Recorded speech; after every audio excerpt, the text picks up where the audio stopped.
Hello everyone, it's me, Peppa Pig. Today I'll be watching a very interesting video. Let's watch it now. And welcome to another star-spangled episode of History of the Marvel Universe. Today's terrific tale begins in the summer of 1941 on the Army base Camp Lehigh. This is where bumbling Private Steve Rogers was stationed and training.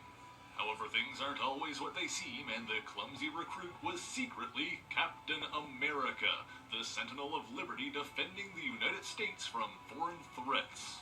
This masked champion of freedom was the idol of young men across America, including one Bucky Barnes.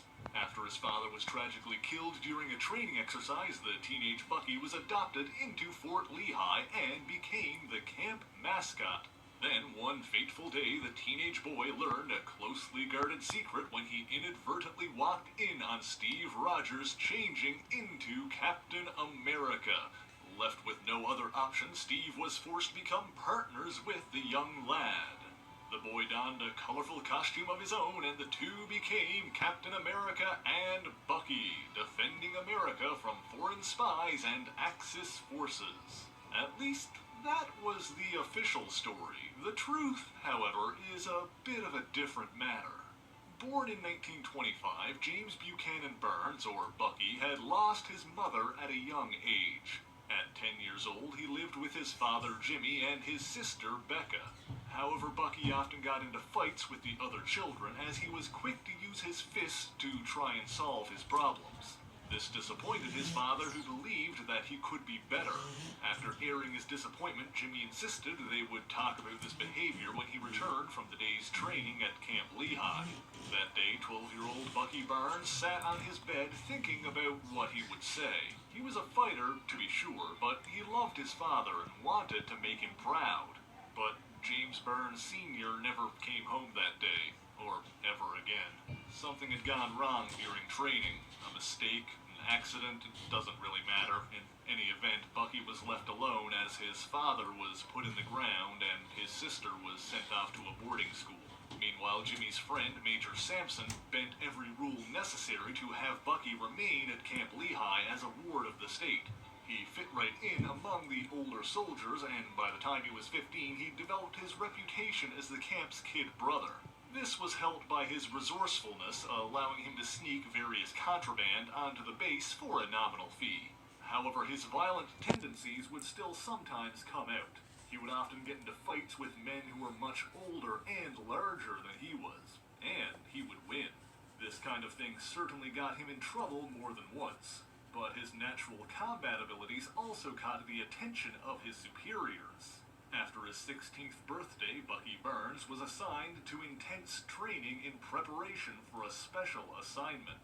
He was even shipped overseas to learn from the newly formed British SAS. It was during this training that Bucky witnessed the newsreel footage of what was going on back in the United States. Captain America, a real-life super soldier clad in the stars and stripes, was taking down foreign spies and demolishing illegal weapon rings. Impressed and inspired, Bucky began studying the newsreel footage and learning the captain's moves.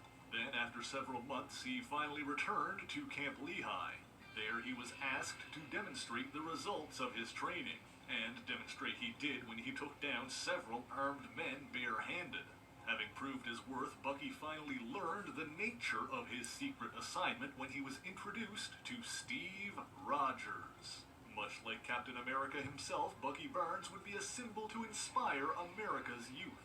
A teenager capable of standing up and fighting alongside the Sentinel of Liberty.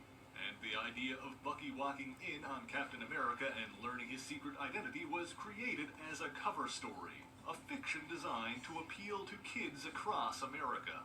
Over the following weeks, Steve and Bucky formed an unbreakable rapport and became close friends.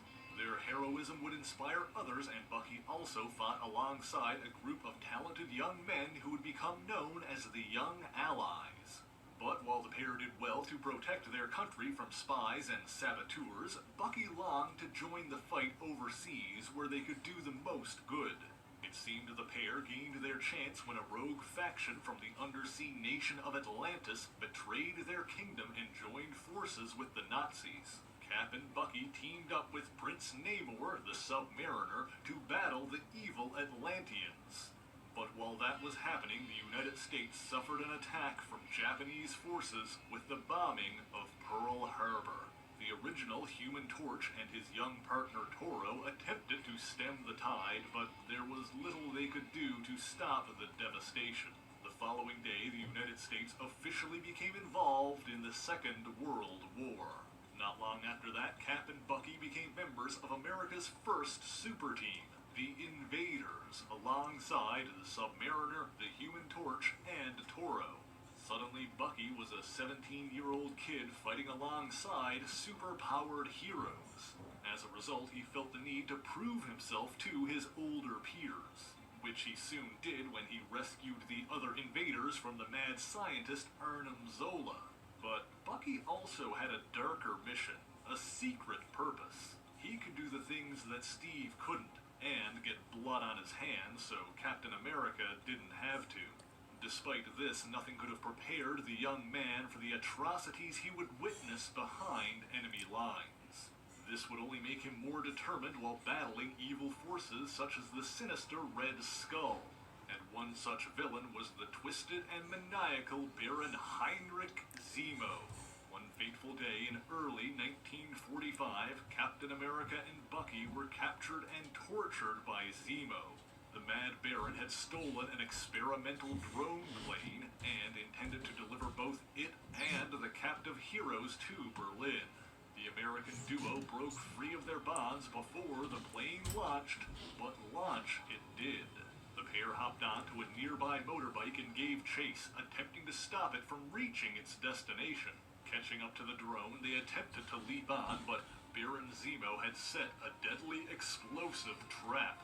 Losing his grip, Steve slipped from the back of the plane as it climbed over the frigid waters. The last thing he saw as he fell was the drone exploding with Bucky still holding on. Dropping into the icy water, Captain America entered into a state of suspended animation, the super soldier serum in his body, keeping him alive until he was found and recovered by the Avengers decades later. Bucky, meanwhile, lost his left arm and seemingly his life in the blast. However, he was found and recovered by Vasily Karpov, a Russian agent who was searching for the body of Captain America. Soviet scientists repaired the young man's body and brought his temperature back up to normal. They examined and tested, hoping to find traces of the super soldier serum in his blood.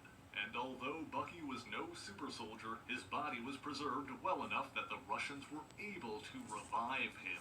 However, his death and resurrection had left him severely brain damaged. He had no memory or identity, but his reflexes and skills remained intact, making him extremely dangerous. Too dangerous, it seems, and he was kept alive in suspended animation until it was decided what to do with him. There he remained until 1954, when Karpov turned him over to Department X to be used in Project Winter Soldier. His lost arm was replaced with a highly advanced robotic one, and his mind was programmed through the use of mental implants. It seemed their efforts were successful, and all of Bucky's skills and training were now at the beck and call of the Soviet Union. As an average-looking American, he could go undetected where other agents could not. And as the Winter Soldier, he was their deadliest assassin.